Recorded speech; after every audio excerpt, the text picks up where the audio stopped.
नमस्कार दोस्तों, मैं प्रीतपाल आज एक बार फिर आपका स्वागत करता हूं आपके अपने YouTube channel learners academy by Pritpal में। आज हम फिर हाजिर हैं आपके समक्ष ज्योग्राफी कक्षा 7 की सीरीज का पार्ट 8 लेकर। इसमें आज हम कक्षा 7 भूगोल की NCERT की पुस्तक का पाठ नंबर 8 जो कि है मानव पर्यावरण अन्योन्य क्रिया उष्णकटिबंधीय एवं उपोष्ण प्रदेश, इसके विषय में चर्चा करेंगे। चर्चा प्रारंभ करने से पहले मैं आपको बता दूं कि इस PDF का लिंक आपको डिस्क्रिप्शन में दिया गया है, वहां जा करके आप इस PDF को डाउनलोड कर सकते हैं। और हमारी अन्य वीडियोज़ के लिंक भी प्लेलिस्ट में दिए गए हैं, वहाँ से आप उन वीडियोज़ को भी अवश्य देखें। हमारे चैनल को सब्सक्राइब अवश्य करें। चैनल को सब्सक्राइब करने के बाद बेल आइकन पर प्रेस जरूर करेंगे। बेल आइकन पर प्रेस करने के बाद आपके सामने 3 ऑप्शन आएंगे, उसमें से आपको ऑल का ऑप्शन सेलेक्ट करना है। इससे आपको हमारी आगे आने वाली वीडियोज़ की नोटिफिकेशन मिल जाया करेंगे। हमारी वीडियो को लास्ट तक अवश्य देखें। आइए हम आज की चर्चा शुरू करते हैं। तो सबसे पहले अमेजन बेसिन में जीवन, क्योंकि उष्णकटिबंधीय आपने देखा कि पाठ का नाम ही इस तरह से है, मानव पर्यावरण की अन्योन्य क्रिया, अर्थात मानव जो पर्यावरण के साथ जो क्रियाएं करता है, जो गतिविधियां करता है, उनके विषय में इस पाठ में दिया गया है। और सबसे पहले उष्णकटिबंधीय, जो उष्णकटिबंधीय क्षेत्र है वहाँ पर मानव कौन कौन सी क्रियाएं करता है, उससे क्या इफेक्ट पड़ते हैं, उसके विषय में हम चर्चा करेंगे। तो सबसे पहले उष्ण कटिबंधीय क्षेत्र के बारे में पता करना होगा कि उष्णकटिबंधीय क्षेत्र है क्या। तो हमने आपको बताया था कि ये पृथ्वी इस तरह से होती है और ये 0 डिग्री सबसे बीचों बीच विषुवत रेखा जिसको हम कहते हैं वो होती है।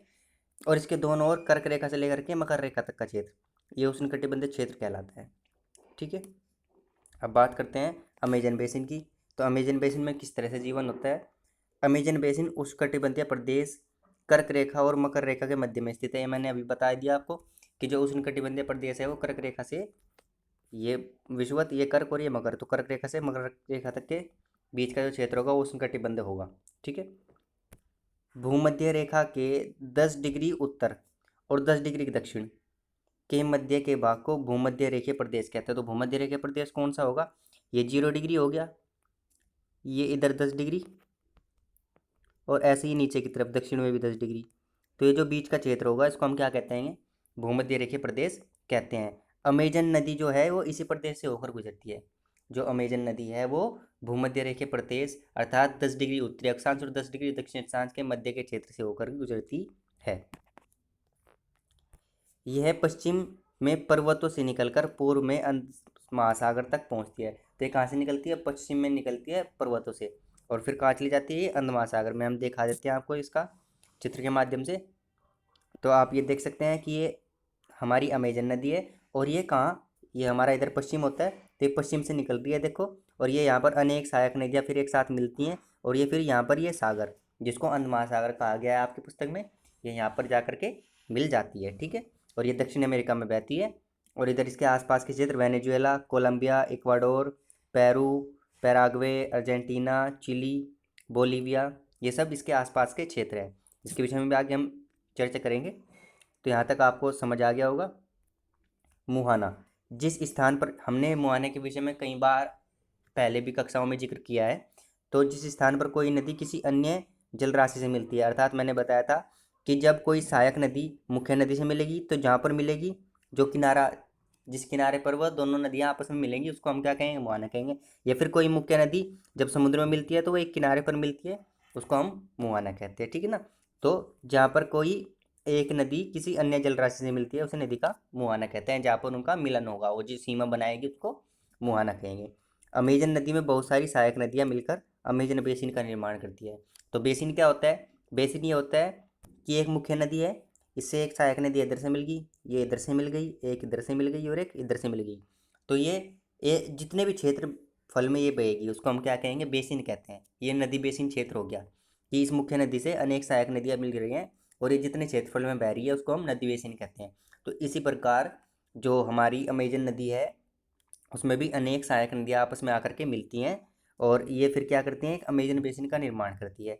यह नदी बेसिन ब्राज़ील के भागों, पेरू के कुछ भागों, बोलीविया, इक्वाडोर, कोलंबिया, वेनेजुएला के छोटे भाग में अपवाहित होती है। तो ये हमने आपको डायग्राम में भी दिखाया था, एक बार हम और दिखा देते हैं आपको।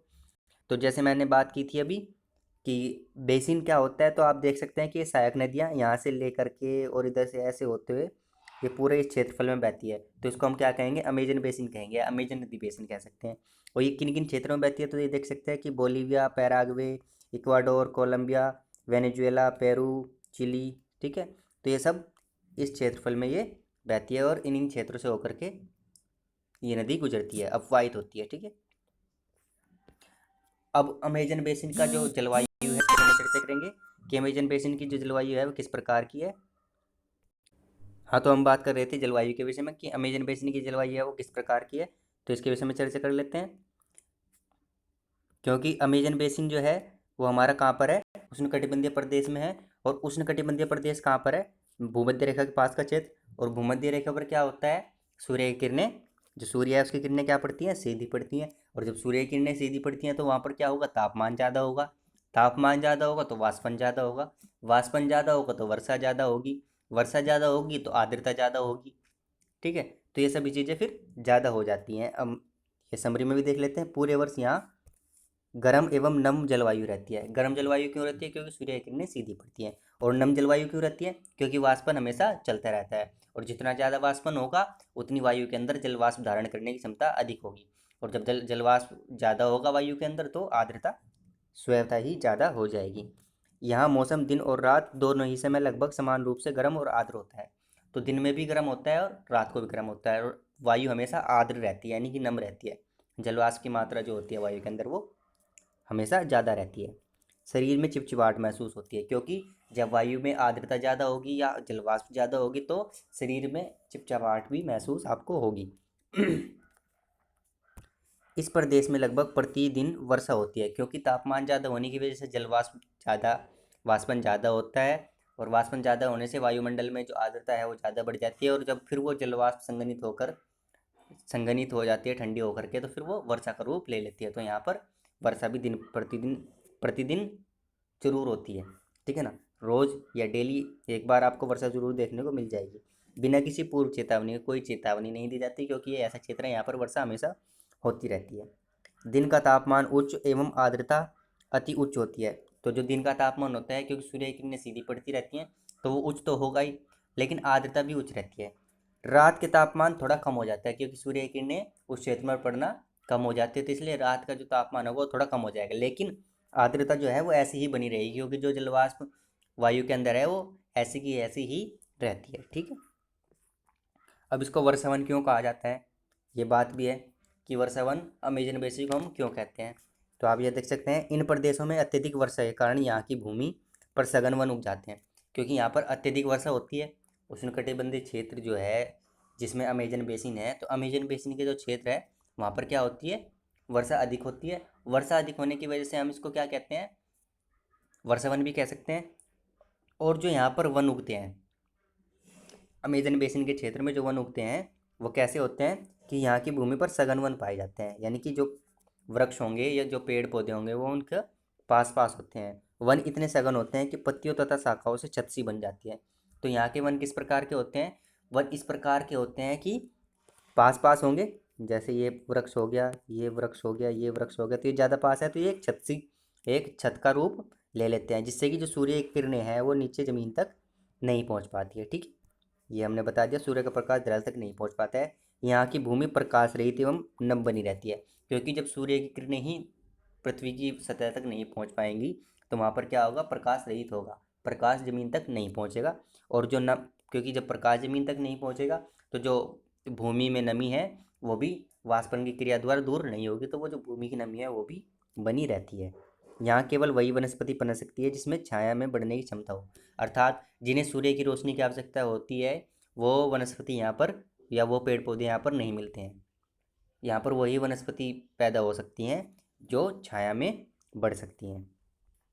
परजीवी पौधे होते हैं ऐसे पौधे जो दूसरे पौधे से अपना जीवन या अपना पोषण भरण पोषण करते हैं, ठीक है। तो परजीवी पौधे के रूप में यहाँ आर्किड और ब्रोमिलियाड, यहाँ पर परजीवी पौधे के रूप में क्या मिलते हैं, आर्किड बेल होती है और ब्रोमिलियाड भी एक तरह का पौधा होता है, पैदा होते हैं। जो ब्रोमिलियाड होता है वो एक विशेष प्रकार का पौधा होता है जो अपनी पत्तियों में जल को संचित रखता है, ठीक है।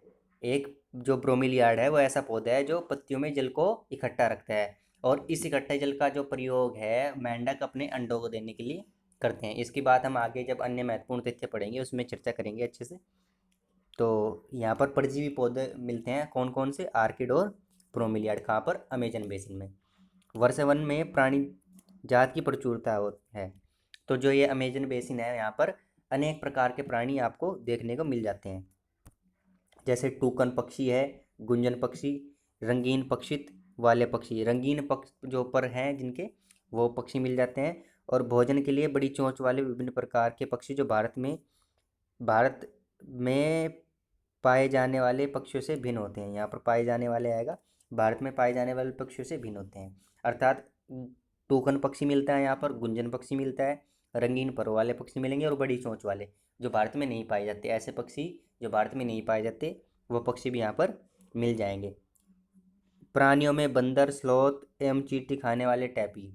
यहाँ पर जो जीव जंतु होते हैं या जानवरों में कहें तो बंदर आपको मिल जाएंगे। स्लोथ, स्लोथ हमने आपको ईवीएस की पुस्तक की जब हम चर्चा कर रहे थे आपको बताया था कि स्लोथ एक ऐसा प्राणी होता है जो जिस पेड़ पर रहता है उसी पेड़ की पत्तियों को खाता है और अपने लगभग 40 वर्ष के जीवन काल में मुश्किल से 6 से 7 पेड़ों को वो जाता है और सप्ताह में एक बार वो शौच करने के लिए नीचे उतरता है। ये स्लोथ का जीवन काल है और ये सोता ही रहता है, उल्टा लटक कर सोता है और पेड़ पर ये, ठीक है, लगभग 17 से 18 घंटे। तो प्राण ये जो जंतु है उसमें कौन कौन, बंदर, स्लोथ और चींटी खाने वाले टैपीर। टैपीर एक जानवर का नाम है जो क्या खाता है, चींटियों को खाता है, ठीक है। सांप एवं सरीसृप की विभिन्न प्रजातियां भी इन वनों में पाई जाती है। तो जो सांप है या जो रेंगने वाले जो जंतु हैं वो भी यहाँ पर मिल जाते हैं, जैसे मगरमच्छ, सांप, अजगर, एनाकोंडा एवं बोआ कुछ ऐसी ही प्रजातियां हैं। तो जो सांप या रेंगने वाले जानवर है उनमें कौन कौन से मिलते हैं, मगरमच्छ मिलेगा, सांप मिलेगा आपको, अजगर, एनाकोंडा और बोआ, ठीक है। इसके अतिरिक्त हजारों कीड़े मकोड़े भी इस बेसिन में मिलते हैं। तो अनेक प्रकार के कीड़े मकोड़े भी आपको यहाँ देखने को मिल जाएंगे। मांस खाने वाली पिरान्या मत्स्य। पिरान्या एक मछली का नाम है जो मांस को खाती है। ये बहुत इंपॉर्टेंट पॉइंट है। पिरान्या कैसी मछली है, पिरान्या एक ऐसी मछली है जो मांस खाती है। मछलियों की विभिन्न प्रजातियां भी अमेजन नदी में पाई जाती है। यानी कि पिरान्या मछली कहाँ पाई जाती है, अमेजन नदी में पाई जाती है, जो मांस का सेवन करती है। और इससे अलग भी अनेक प्रकार की मछलियाँ यहाँ पर मिल जाती हैं। इस प्रकार के जीवों की विविधता की दृष्टि से यह बेसिन असाधारण रूप से समृद्ध है। यानी कि अनेक प्रकार के यहाँ पर जीव आपको देखने को मिल जाते हैं, ठीक है। अब वर्षावन के निवासी जो यहाँ पर अमेजन बेसिन में जो लोग रहते हैं उनका जीवन काल कैसा है, वो किस किस तरह से अपना दैनिक जीवन बिताते हैं। यहाँ के लोग छोटे से क्षेत्र में वन के कुछ वृक्षों को काटकर अपने भोजन के लिए फसल उगाते हैं। तो जो वर्षावन या जो अमेजन बेसिन में लोग रहते हैं वो क्या करते हैं, कुछ क्षेत्र के क्या कर देते हैं, वृक्ष को काट देंगे और वहाँ पर, जैसे यहाँ पर वृक्ष हैं तो ये वृक्ष को काट देंगे और क्या कर लेंगे, फसल को बो लेते हैं, ठीक है ना। यहाँ के पुरुष शिकार करते हैं। तो जो पुरुष होते हैं फैमिली में, परिवार में, वो क्या करते हैं, शिकार करेंगे। और जो नदी में मछलियाँ पकड़ते हैं, जबकि महिलाएं फसलों का ध्यान रखती हैं। तो पुरुष शिकार करेंगे और नदियों से मछलियों को पकड़ेंगे, जबकि जो महिलाएं होती हैं वो क्या करेंगी, फसलों का ध्यान रखेंगी। वे मुख्यतः टेपियोका, अनानास एवं शकरकंद उगाते हैं। तो कौन सी फसलें उगाते हैं वहाँ पर, जो अमेजन बेसिन में जो फसलें उगाई जाती है लोगों के द्वारा, तो टेपियोका, अनानास और शकरकंद, वो ये फसलें उगाते हैं। क्योंकि मछली या शिकार मिलना अनिश्चित होता है, कि ऐसा तो है नहीं कि जाती है आपको शिकार के लिए कुछ भी मिल जाएगा, हर रोज़ आपको शिकार करने को मिल जाएगा, हर रोज़ आप मछली पकड़ के ले आएंगे। तो इसकी अनिश्चितता ना होने के कारण, निश्चितता ना होने के कारण इसमें क्या करते हैं, वो टेपियोका, अनानास और शकरकंद उगाते हैं, ठीक है। ऐसे में महिलाएं ही अपनी उगाई साग सब्जियों से अपने परिवार का भरण पोषण करती हैं, क्योंकि फसलों का ध्यान महिलाएं रखती हैं। तो इसलिए महिलाओं के द्वारा जो उगाया गया जो अन्न है या जो फसलें हैं या साग सब्जियां हैं उसके द्वारा ही परिवार का पेट भरता है। वे कीर्तन एवं दहन कृषि पद्धति, कीर्तन एवं दहन कृषि पद्धति होती है कुछ समय एक क्षेत्र में कृषि करना, फिर जब वहाँ की उपजाऊ क्षमता खत्म हो जाए, उर्वरता खत्म हो जाए मिट्टी की, तो फिर उस क्षेत्र को छोड़ करके दूसरे क्षेत्र में कृषि करने लगना। फिर कुछ वर्ष तक वहाँ जब कृषि करेंगे तो वहाँ की भी उर्वरता खत्म हो जाएगी, लेकिन जो पिछली बार वाली जो थी वहाँ पर छोटे छोटे वृक्ष उग जाएंगे। फिर वहाँ पर जा करके वापस उन वृक्षों को काट करके या छोटे पेड़ पौधों को काट करके उन्हें वहीं जला दिया जाता है।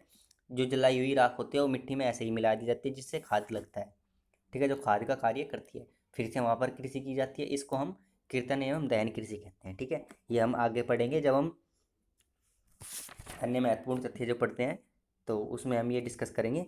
तो वहाँ के लोग कौन सी पद्धति का करते हैं प्रयोग, तो कृषि एवं दहन कृषि पद्धति का वो प्रयोग करते हैं। इसका मुख्य आहार मेनी योग है। तो जो वहाँ के लोग रहते हैं वो क्या खाते हैं, सबसे जो उनका मुख्य आहार है वो मेनी योग है, जिसे कसावा भी कहा जाता है। तो मेनी योग को हम क्या कह सकते हैं, कसावा भी कह सकते हैं। यह आलू की तरह ज़मीन के अंदर पैदा होता है। जैसे आलू ज़मीन के अंदर पैदा होता है, ऐसे ही जो मेनी योग या कसावा है वो भी ज़मीन के अंदर पैदा होता है। ये चींटियों की रानी एवं अंडकोश भी खाते हैं। तो क्या करते हैं, चींटियों के अंडकोश जो होते हैं, जहाँ पर चींटियों के अंडे इकट्ठे होते हैं, वो उनको भी खाते हैं। कॉफ़ी, मक्का, कोको जैसी नकदी फसल भी यहाँ उगाई जाती है। तो जैसे अब आजकल के वर्तमान समय में वहाँ पर क्या करते हैं लोग, कॉफ़ी, मक्का और कोको, नकदी फसल का अर्थ होता है जिनसे हमें पैसे की प्राप्ति हो। ठीक है, नकदी फसल जो तुरंत बिक जाती हैं। तो कॉफ़ी, मक्का, कोको ऐसी फसलें भी वो उगाते हैं। वर्षावन अत्यधिक मात्रा में घरों के लिए लकड़ी प्रदान करता है। तो जो ये अमेजन बेसिन का जो वर्षावन है वो क्या करता है, लकड़ियों को भी प्रदान करता है, जिससे घर बनाए जाते हैं। कुछ परिवार मधुमक्खी के छत्ते के आकार वाले छप्पर के घरों में रहते हैं। तो घरों के कैसे प्रकार होते हैं वहाँ पर, तो कुछ परिवार तो रहेंगे जैसे मधुमक्खी के छत्ते बने होते हैं ना, इसी प्रकार के घर बने होंगे उनके। और कुछ लोग मलोका, बड़े अपार्टमेंट, जैसे अपार्टमेंट होते हैं आजकल फ्लैटों वगैरह में अपार्टमेंट्स जो होते हैं, तो उसी की तरह के उनके घर होते हैं। और कुछ लोग हैं मधुमक्खी के छत्ते की तरह के होंगे। ठीक है, और जो अपार्टमेंट टाइप घर होंगे जिनको मलोका कहा जाएगा, वो कैसे होते हैं, इनकी छत तीव्र ढलान वाली होती है, क्योंकि वहाँ पर वर्षा अत्यधिक होती है। और हमने बताया था आपको कि जहाँ वर्षा अत्यधिक होगी तो वहाँ पर छतें कैसी होंगी, ढलान वाली, ताकि पानी छतों पर न रुके। ठीक है, अमेजन बेसिन के लोगों का जीवन धीरे धीरे बदल रहा है। तो जो अमेजन बेसिन में जो लोग रहते हैं उनका क्या हो रहा है, जीवन अब बदल रहा है। पुराने समय में वन के अंदर पहुंचने के लिए नदी मार्ग एकमात्र उपाय था। पहले जो था, अगर हम अमेजन बेसिन के अंदर तक पहुंचना पड़ता था तो सिर्फ नदी के द्वारा ही पहुंच सकते थे। लेकिन 1970 में ट्रांस अमेजन महामार्ग, कब बना था ये महामार्ग, ट्रांस अमेजन महामार्ग बना था 1970 में। बनने से वर्षावन के सभी भागों तक पहुंचना संभव हो गया। तो एक अमेजन बेसिन के अंदर एक महामार्ग बना जिसको ट्रांस अमेजन महामार्ग कहा जाता है। इसका निर्माण 1970 में हुआ था। इसकी मदद से अब हम अमेजन बेसिन के अंदर कहीं भी जा सकते हैं। पहले सिर्फ नदी द्वारा ही हम एक स्थान से दूसरे स्थान पर अमेजन बेसिन में जा सकते थे। अनेक स्थानों पर पहुंचने के लिए हवाई जहाज़ों तथा हेलीकॉप्टर का प्रयोग किया जाता है। और आजकल क्या होता है, हवाई जहाज़ और हेलीकॉप्टर का प्रयोग भी किया जाने लगा है। इस प्रक्रिया के फलस्वरूप वहाँ की मूल आबादी को उस क्षेत्र से बाहर निकलकर नए क्षेत्र में बसना पड़ा।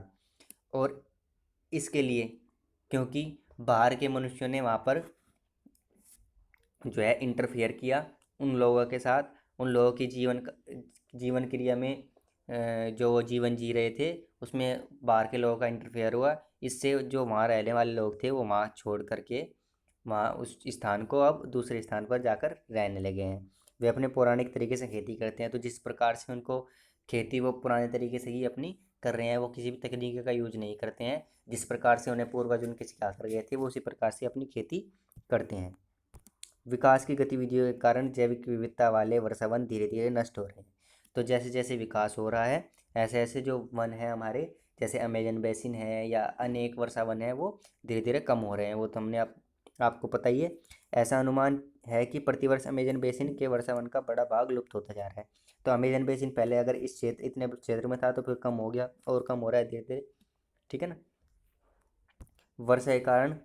और जब वृक्ष कम हो जाते हैं तो क्या होता है, वर्षा के कारण मिट्टी की ऊपरी परत बह जाती है ना, एवं सघन वन बंजर भूमि में बदल जाता है। क्योंकि जब वर्षा वर्षा के कारण जो मिट्टी की ऊपरी परत है जो उपजाऊ होती है वही बह जाएगी, तो फिर मिट्टी जो होती है बंजर हो जाती है। ठीक है, अब हम बात करेंगे उपोष्ण प्रदेश यानी कि गंगा ब्रह्मपुत्र बेसिन की, जो भारत के अंदर है। ठीक है, तो गंगा तथा ब्रह्मपुत्र की सहायक नदियाँ मिलकर भारतीय उपमहाद्वीप में गंगा ब्रह्मपुत्र बेसिन का निर्माण करती है। तो कौन कौन सी नदियाँ मिलकर करती हैं, एक तो गंगा और एक ब्रह्मपुत्र, और इनकी जितनी भी सहायक नदियाँ होंगी वो जितने क्षेत्रफल में बहेंगी उस क्षेत्रफल को हम क्या कहेंगे, उस क्षेत्र को गंगा ब्रह्मपुत्र बेसिन कहेंगे। ठीक है, यह है उपोष्ण में, यानी कि उपोष्ण प्रदेश जो है हमारा वो 10 डिग्री उत्तर से लेकर के 30 डिग्री उत्तर अक्षांश के मध्य स्थित है।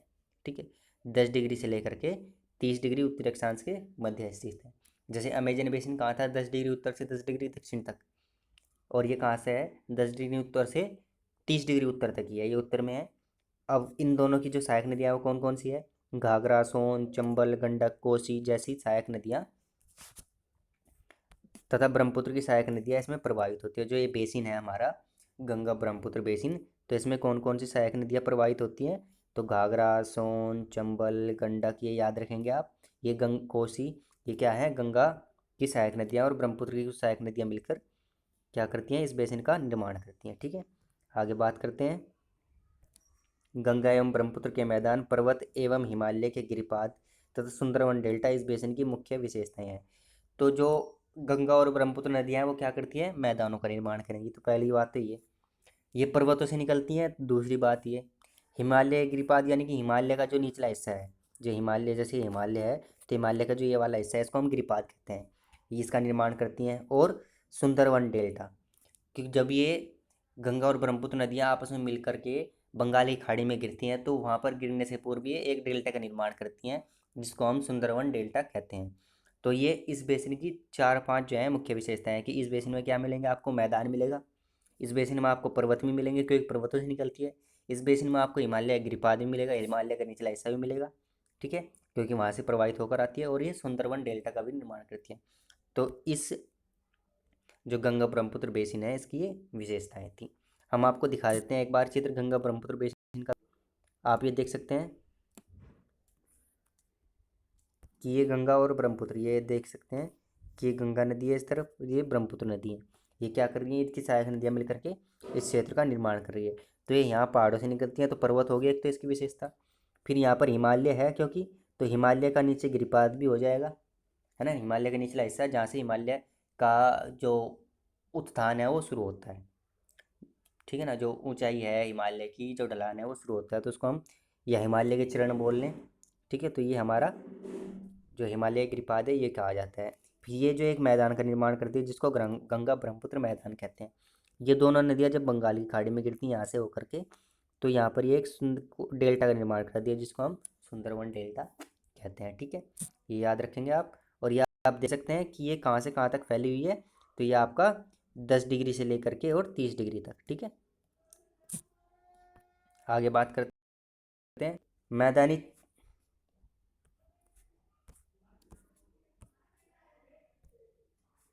मैदानी क्षेत्र में अनेक चाप झील पाई जाती हैं। तो जो मैदानी क्षेत्र हैं वहाँ पर अनेक चाप झील पाई जाती हैं। और चाप झील का निर्माण कैसे होता है?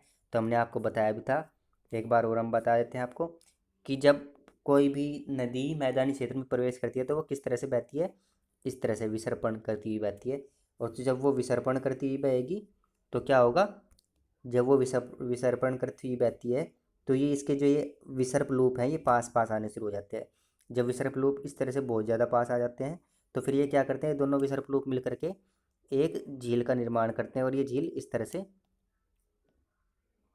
ये झील जो है इस तरह से फिर यहाँ पर अलग हो जाती है, जो एक चाप नुमा होती है जिसका आकार, इसलिए इसको हम चाप झील कहते हैं। तो जो ये यहाँ का जो गंगा ब्रह्मपुत्र का जो मैदानी भाग है वहाँ पर क्या कौन सी झील मिलती है? चाप झील भी पाई जाती है। यहाँ की जलवायु मुख्यतः मानसूनी है, क्योंकि भारत की जलवायु कैसी है? मानसूनी, हमने बताया था आपको। तो जो इस क्षेत्र की जो गंगा ब्रह्मपुत्र बेसिन है इसकी जलवायु भी मानसूनी है। मानसून में जून के मध्य से वर्षा स्टार्ट होती है और सितंबर के बीच तक, यानी कि सितंबर के मध्य तक वर्षा जारी रहती है। ठीक है ना, तो जून के मिड जून से स्टार्ट होगी वर्षा और मिड सितंबर तक जारी रहेगी। ग्रीष्म ऋतु में गर्मी होती है और शीत ऋतु में ठंड होती है। भारत का जो टेम्परेचर है, भारत का जो मौसम है वो वही रहता है यहाँ पर। तीव्र ढाल वाले पर्वतीय क्षेत्र बसने के लिए प्रतिकूल है। जो तीव्र ढाल जहाँ पर हैं, जो पर्वतीय क्षेत्र है जिनका ढाल ज़्यादा तेज है, जो इस तरह से हैं, तो वो क्या है? वो बसने के लिए अनुकूल नहीं है, अर्थात प्रतिकूल है। प्रतिकूल का मतलब होता है जहाँ पर बसा नहीं जा सकता। ठीक है, अतः गंगा ब्रह्मपुत्र बेसिन के पर्वतीय क्षेत्र में कम लोग रहते हैं, क्योंकि प्रतिकूल है, नहीं बसा जा सकता। इसलिए जो पर्वतीय क्षेत्र है गंगा ब्रह्मपुत्र बेसिन का, वहाँ पर लोग नहीं रहते हैं। मानव प्रवास के लिए मैदानी क्षेत्र सबसे उपयुक्त है। तो जो यहाँ पर सबसे उपयुक्त जो क्षेत्र है वो कौन सा है गंगा ब्रह्मपुत्र बेसिन का रहने के लिए? मैदानी क्षेत्र। ठीक है ना, उत्तर प्रदेश, दिल्ली, नहीं, उत्तर प्रदेश, बिहार, ये जो आसपास का क्षेत्र जो हमने दिखाया था आपको, हम दिखाते हैं एक बार फिर से। ये आप देख सकते हैं कि जो ये वाला क्षेत्र है ये गंगा ब्रह्मपुत्र बेसिन है। ठीक है ना, और ये मैदानी भाग है इसका, तो यहाँ पर क्षेत्र रहने के लिए ये बहुत ज़्यादा अनुकूल है। अतः यहाँ जनसंख्या घनत्व अधिक है। तो कहाँ पर जनसंख्या घनत्व अधिक मिलेगा? जो गंगा ब्रह्मपुत्र का बेसिन का जो मैदानी भाग है वहाँ पर जो जनसंख्या घनत्व है वो अधिक होगा। यहाँ की मिट्टी उपजाऊ है। जिन स्थानों पर फसल उगाने के लिए समतल भूमि उपलब्ध है वहाँ के लोगों का मुख्य व्यवसाय कृषि है। तो जो गंगा ब्रह्मपुत्र बेसिन का जो मैदानी भाग है वहाँ पर मिट्टी कैसी है? उपजाऊ है। क्योंकि जो गंगा ब्रह्मपुत्र नदियाँ जब पर्वतों से आती हैं तो अपने साथ अवसाद लाती हैं और अवसादों को कहाँ निक्षेपित कर देती हैं? मैदानी भागों में निक्षेपित कर देती हैं। इससे क्या होता है, जो मैदानी भाग हैं जब वो निक्षेपण करती हैं तो जो उर्वरता होती है उसकी बढ़ जाती है। और उर्वरता बढ़ने से वहाँ पर क्या होती है? फसलों को अच्छे से उगाया जा सकता है और समतल भूमि होती है। तो वहाँ के जो उपजाऊपन होगा और भूमि समतल होगी तो वहाँ पर जो मुख्य व्यवसाय होगा वो कौन सा होगा? कृषि होगी।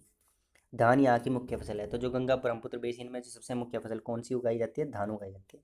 इससे अलग भी बहुत सारी फसलें उगाई जाती हैं। और धान क्यों उगाई जाती है? क्योंकि यहाँ पर धान के लिए जो है जल की आवश्यकता अधिक होती है और गंगा ब्रह्मपुत्र बेसिन क्षेत्र में जल की उपलब्धता निश्चित रूप से बहुत अधिक है।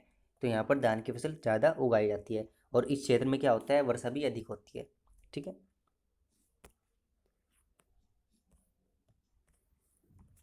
धान से अलग कौन कौन सी फसलें उगाई जाती हैं? तो गेहूँ, मक्का, ज्वार, चना और बाजरा। गन्ना और जूट जैसी नकदी फसलें जिनसे डायरेक्ट तुरंत पैसा मिलता है, ऐसी फसलें भी यहाँ पर उगाई जाती हैं। ठीक है। मैदान में कुछ क्षेत्रों में केले के बागान भी मिल जाते हैं। केले के बागान भी यहाँ पर देखने को मिल जाएंगे। बल्कि जो पर्वतीय जो नॉर्थ ईस्ट वाला क्षेत्र है हमारा, यानी कि पश्चिम बंगाल और असम में कैसे चाय के बागान भी आपको देखने को मिलेंगे। और बिहार और असम में क्या होता है? सिल्क के कीड़े, जो सिल्क आप पहनते हैं कपड़ा सिल्क वाला, तो वो कीड़ों से प्राप्त होता है। तो सिल्क के कीड़ों का भी संवर्धन यानी कि उत्पादन किया जाता है। ठीक है। मंद ढाल वाले पर्वतों एवं पहाड़ियों पर वेदिकाओं में फसलें उगाई जाती हैं। अर्थात जहाँ पर ढाल कम है तो वहाँ पर सीढ़ीनुमा खेती की जाती है। वेदिकाएं उनको ही बोलते हैं। ठीक है ना।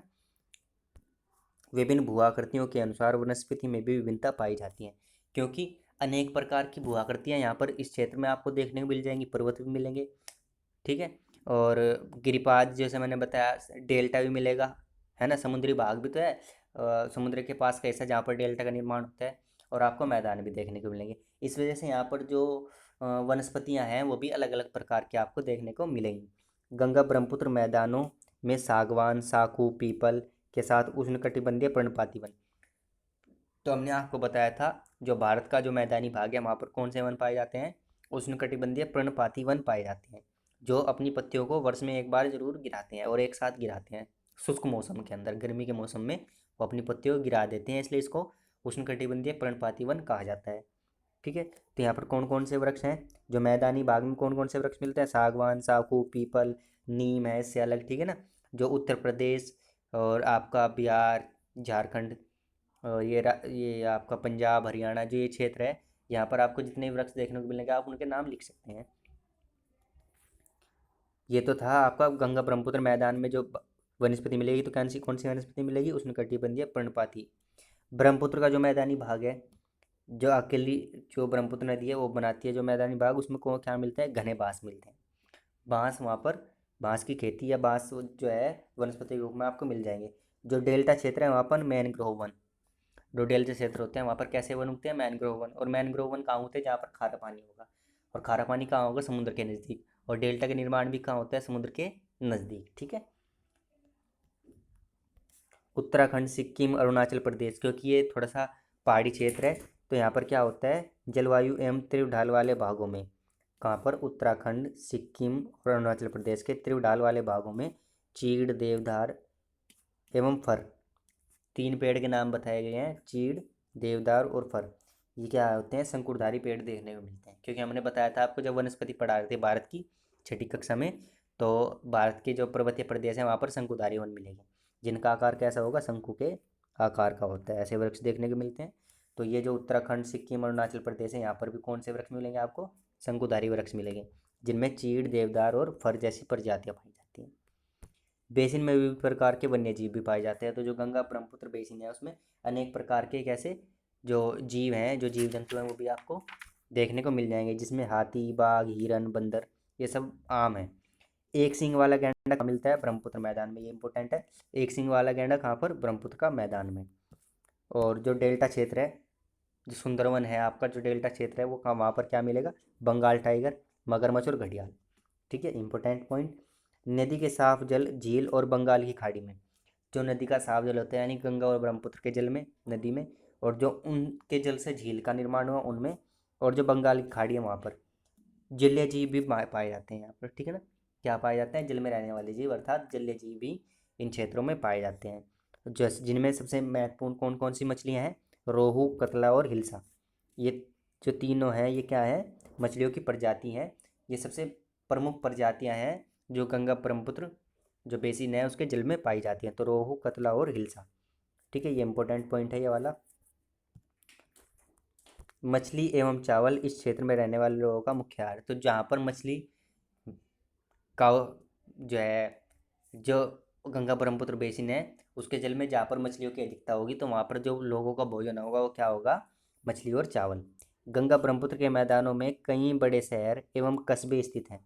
ठीक है ना, तो जो गंगा ब्रह्मपुत्र का मैदान है वहाँ पर कई कस्बे भी आपको देखने को मिलेंगे, कई शहर भी इसके किनारे बसे हुए हैं। गंगा और ब्रह्मपुत्र नदी के किनारे कई सारे शहर भी हैं, जैसे कि इलाहाबाद, कानपुर, वाराणसी, लखनऊ, पटना, कोलकाता। है ना, गंगा ब्रह्मपुत्र नदी के किनारे कौन कौन से शहर हैं, तो इलाहाबाद, कानपुर, वाराणसी, लखनऊ, पटना, कोलकाता, ये याद रखेंगे आप कौन कौन से शहर बसते हैं। और 10 लाख से अधिक आबादी है इन शहरों की। ठीक है ना, ये कहाँ है, गंगा नदी के तट पर स्थित है। इन शहरों तथा यहाँ स्थित उद्योगों का गंदा पानी बहकर, तो जो ये शहर गंगा नदी के तट पर बने हुए हैं, गंगा नदी के किनारे बसे हुए हैं, इनमें क्या होता है, उद्योग और विनिर्माण उद्योग आदि का कार्य होता है, जिससे कि जो गंदा पानी यहाँ पर निष्कासित करते हैं ये, तो विसर्जित करते हैं उसको, कहाँ पर विसर्जित कर देते हैं, तो ये गंगा नदी में छोड़ देते हैं उसको, जिससे कि जो गंगा नदी और जो ब्रह्मपुत्र नदी है उसका जल भी क्या हो जाता है, प्रदूषित हो जाता है। ठीक है, बेसिन में यातायात का सुविकसित तंत्र है। तो जो गंगा ब्रह्मपुत्र बेसिन है यहाँ पर यातायात जो है विकसित तंत्र में है, अर्थात सड़क मार्ग, रेल मार्ग, जल मार्ग और हवाई मार्ग। यहाँ पर प्रत्येक परिवहन के प्रत्येक साधन से आप आवाजाही कर सकते हैं। ठीक है, जैसे कि गंगा ब्रह्मपुत्र बेसिन में यातायात के चारों मार्ग सुविकसित है, मैंने बताया ना, सड़क मार्ग, जल मार्ग, वायु मार्ग और आपका रेल मार्ग। मैदानी इलाकों में सड़क मार्ग है और रेल मार्ग है। ठीक है ना, और तटीय भागों में जल मार्ग है। ठीक है, और कोलकाता हुगली नदी पर स्थित महत्वपूर्ण पत्र है। जो कोलकाता है वो कहाँ है, हुगली नदी पर है। कोलकाता शहर कौन सी नदी पर बसा हुआ है, तो हुगली नदी पर बसा हुआ है। और ये एक महत्वपूर्ण पतन है। पतन किसे कहा जाता है, जहाँ पर जहाज आकर रुकेंगे। ठीक है ना, क्लियर है ना, तो जहाज आकर जहाँ पर रुकते हैं उसको हम पतन कहते हैं। जैसे डिपो होता है जहाँ पर बसें आकर रुकती हैं, तो इसी प्रकार क्या होता है, जहाँ पर जहाज आकर रुकेंगे तो उसको हम क्या कहेंगे, पतन कहेंगे। और हुगली नदी पर कोलकाता शहर महत्वपूर्ण पतन है। मैदानी क्षेत्र में दो तट पर स्थित वाराणसी शहर कई बड़े हवाई पतन भी स्थित हैं। ठीक है, मैदानी क्षेत्रों में जो है दोनों नदियों के तट पर, यहाँ पर आएगा दोनों नदियों के तट पर स्थित वाराणसी शहर, और कई बड़े हवाई पतन भी यहाँ पर, वाराणसी में हवाई अड्डा है, यहाँ पर कहा गया है इसने, शहर कई बड़े हवाई पतन भी मौजूद है।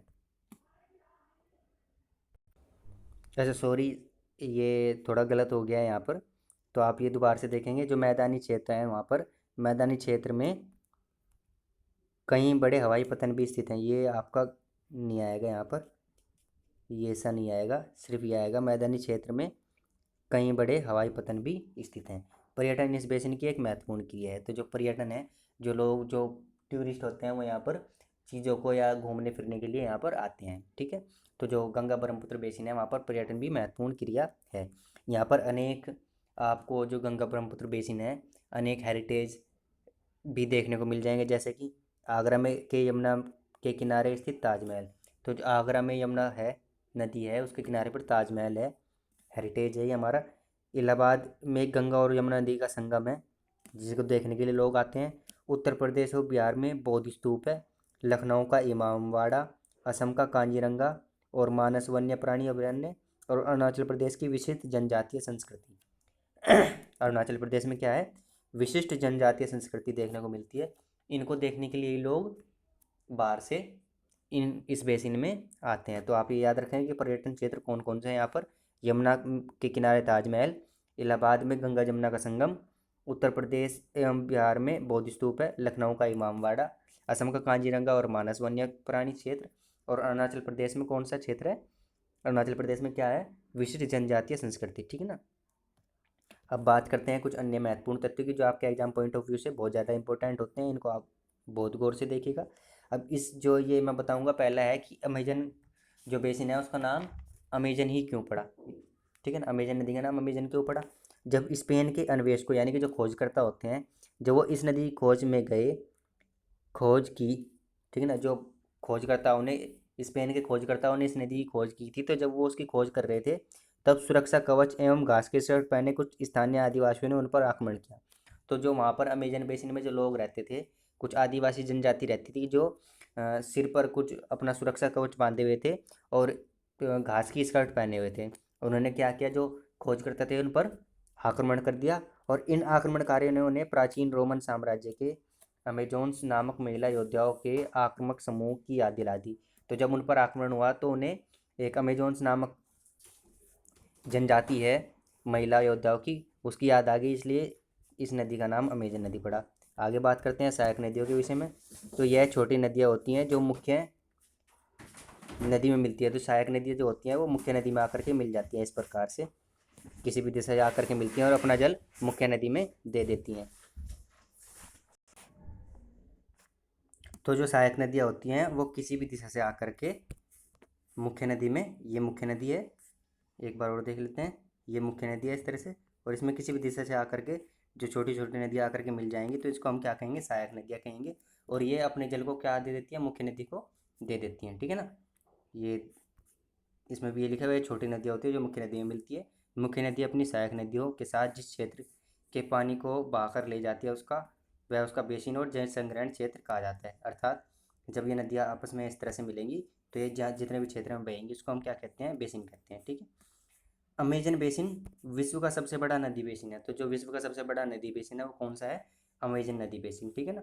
ब्रोमिलाइड, तो हमने बताया था कि ब्रोमिलाइड क्या है, एक उष्णकटिबंधीय जो क्षेत्र है अमेजन बेसिन में, एक परजीवी पौधा है।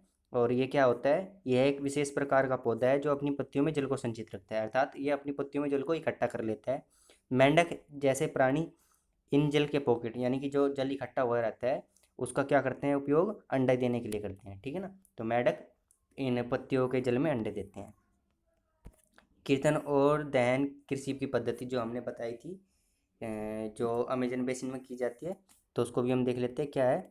किसान पहले वृक्षों एवं झाड़ियों को काटकर भूमि को साफ करते हैं। तो जहाँ पर भी कृषि करेगा वहाँ पर क्या करेगा, वो वृक्षों को और झाड़ियों को काट देगा और भूमि को साफ कर लेगा।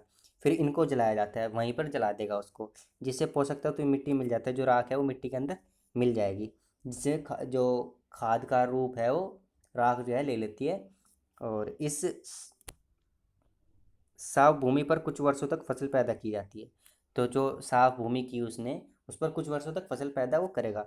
जमीन के इस टुकड़े में बार बार प्रयोग करने से मिट्टी के पोषक तत्वों का अभाव हो जाता है। तो जब बार बार वो फसल बोता रहेगा उसी टुकड़े पर, तो क्या होता है, वहाँ पर मिट्टी का अभाव हो जाता है, इसलिए इस मिट्टी को टुकड़े को छोड़ दिया जाता है। फिर उस मिट्टी को टुकड़े को छोड़कर इसके बाद फसल उगाने के लिए किसी दूसरे स्थान पर चले जाते हैं वो लोग, ठीक है ना। तो जो क्या करते हैं वो जहाँ पर बार बार फसल उगाते हैं तो वहाँ की उर्वरता कम होने की वजह से फिर वो दूसरे स्थान पर जा करके वही पेड़ काट करके, झाड़ियाँ काट करके, उनको जला करके फिर वहाँ पर फसलों को उगाते हैं। जब फिर वहाँ की भी, इस बीच पुराने खेतों में छोटे छोटे वृक्ष उग जाते हैं, जो वहाँ छोड़ कर गए थे वहाँ पर क्या हो गए, छोटे छोटे वृक्ष उग गए। इस प्रकार मिट्टी पुनः उपजाऊ बन जाती है, क्योंकि छोटे छोटे वृक्ष हो जाते हैं तो वहाँ की मिट्टी भी पुनः उपजाऊ बन जाती है। और फिर क्या करते हैं, जहाँ पर पहली बार की थी, जहाँ पर दूसरी बार की थी, अगर वहाँ की भी उर्वरता खत्म हो जाती है तो फिर जहाँ पहली बार की थी वहाँ पर वो वापस आकर के फिर से कृषि इस प्रकार काट के वृक्षों को, झाड़ियों को काट करके जला करके फिर से कृषि प्रारंभ कर देते हैं। इसको कीर्तन एवं दहन कृषि पद्धति कहते हैं, जब लोग इस भूमि के टुकड़े को पुनः जोत सकते हैं, ठीक है ना। जब वहाँ पर छोटे छोटे टुकड़े उग जाते हैं जो छोड़ के चले गए पेड़ पौधे, अगर वहाँ पर उग जाते हैं तो फिर हम उसको पुनः काट करके वहाँ पर दोबारा से कृषि कर सकते हैं। जनसंख्या घनत्व क्या है, तो जनसंख्या 1 वर्ग किलोमीटर क्षेत्र में रहने वाले लोगों की संख्या।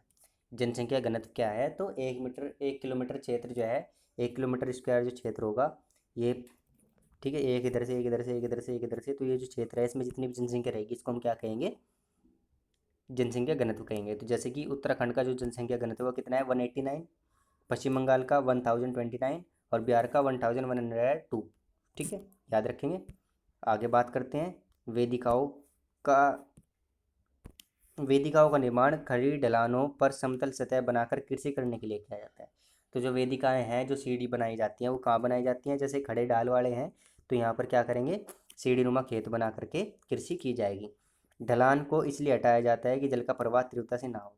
तो ढलान को कम इसलिए किया जाता है, सीढ़ियों को इसलिए बनाया जाता है कि जो जल ऊपर से आ रहा है वो, उसका जो प्रवाह है वो तेज ना हो, मंदी गति से जो है वो नीचे जाए। गंगा ब्रह्मपुत्र नदी के एलवन जल में एक प्रकार की डॉल्फिन पाई जाती है। तो जो गंगा ब्रह्मपुत्र नदी का जो जल है, वहाँ पर एक प्रकार की डॉल्फिन पाई जाती है, जिसको स्थानीय भाषा में क्या कहा जाता है? सुसु कहा जाता है। ठीक है ना। एक विशेष प्रकार की डॉल्फिन जिसका नाम सुसु है, कहाँ पाई जाती है? वो गंगा और ब्रह्मपुत्र के जल में पाई जाती है, एलवन जल अर्थात जिसमें नमक ना हो। ठीक है। तो ताजे जल में पाई जाती है, और ये क्या है, इसको हम अंधी डॉल्फिन भी कहते हैं। सुसु को क्या कहा जाता है? अंधी डॉल्फिन भी कहते हैं। सुसु की उपस्थिति से जल की शुद्धता का पता चलता है, क्योंकि हमेशा शुद्ध जल में रहती है। तो अगर कहीं पर सुसु डॉल्फिन मिलती है तो वहाँ हम कह सकते हैं कि वहाँ पर जो जल है वो शुद्ध है। रसायन की अत्यधिक मात्रा वाले गैर उपचारित औद्योगिक एवं शहरी गंदगी इन प्रजातियों को नष्ट कर रहे हैं। तो जो बताया था कि जो इनके किनारों पर, जो गंगा या ब्रह्मपुत्र नदी के किनारों पर जो शहर बसे हुए हैं, वो अपनी फैक्ट्रियों का जो प्रदूषित जल है वो इसमें बहा देते हैं, जिससे जो ये विभिन्न प्रकार की जो प्रजातियां हैं जो जल के अंदर रहती हैं वो नष्ट होती जा रही हैं। सार्वभौमिक स्वच्छता कवरेज पारित करने के प्रयासों से तेजी लाने के लिए भारतीय प्रधानमंत्री ने 2 अक्टूबर 2014 को स्वच्छ भारत मिशन का शुभारंभ किया। तो स्वच्छता हेतु जो स्वच्छ भारत मिशन का जो शुभारंभ किया गया था वो कब किया गया था? 2 अक्टूबर 2014 को। इम्पोर्टेंट पॉइंट है। गंगा नदी संरक्षण के लिए नमामि गंगे कार्यक्रम शुरू किया गया। तो जो गंगा नदी है उसको बचाने के लिए कौन सा कार्यक्रम शुरू किया गया था? तो उसके लिए हमने नमामि गंगे नामक कार्यक्रम शुरू किया था। ठीक है। इस वीडियो में इतना ही। और यह आपका जो पाठ नंबर 8 था, मानव पर्यावरण अन्योन्य क्रिया उष्णकटिबंधीय एवं उपोष्ण प्रदेश, ये हमने आज कंप्लीट कर लिया है। इससे रिलेटेड अगर आपको कोई भी दिक्कत हो तो हमारा व्हाट्सअप नंबर है, मैं आपको अपना व्हाट्सअप नंबर दे देता हूँ, 9891257112। आप इस नंबर पर हमें व्हाट्सअप करके पूछ सकते हैं अगर आपको कोई भी वीडियो के अंदर दिक्कत आती है। और हमारी वीडियो को लास्ट तक देखने के लिए धन्यवाद। हमारी वीडियो को लाइक और शेयर जरूर करें, अपने मित्रों तक इसे अवश्य पहुंचाएं। चैनल को सब्सक्राइब अवश्य करें। हमारे चैनल का नाम है लर्नर्स एकेडमी बाय प्रीतपाल। और नोटिफिकेशन प्राप्त करने के लिए बेल आइकन पर प्रेस करेंगे। बेल आइकन प्रेस करने के बाद 3 ऑप्शन सामने आएंगे, उसमें से आपको ऑल का ऑप्शन सेलेक्ट करना है। धन्यवाद।